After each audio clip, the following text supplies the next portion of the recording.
can't prove that God exists. So, like, at least in an empirical sense. So they'll say, extraordinary claims require extraordinary evidence. That's a classic, and you can't prove that God exists. So how would you?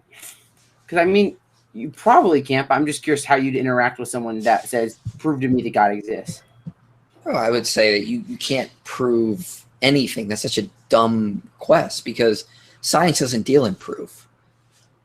Even going back to Karl Popper, he talks about falsification. Science only falsifies certain theories. And later philosophers of science like Thomas Kuhn, Henry Lakatos, Paul Feyerabend said that doesn't even really capture what science is. Science doesn't, but they all agree science doesn't deal in proofs.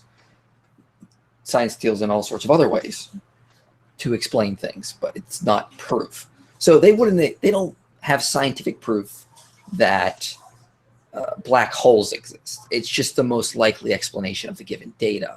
So it's special pleading. They don't have proof for numerous other things they believe in, but apparently they need proof for God's existence. It comes down to what is the best explanation of reality. Is a theistic worldview going to explain far more data, or is a naturalistic worldview is? And what I argue on my channel is that from the moral argument, contingency arguments, digital physics argument, cosmic conscious argument, that theism can explain all of these things. Ethics, consciousness, the origins of space-time, all of these things with one simple explanation, namely that there was a universal necessary mind that the universe is contingent upon.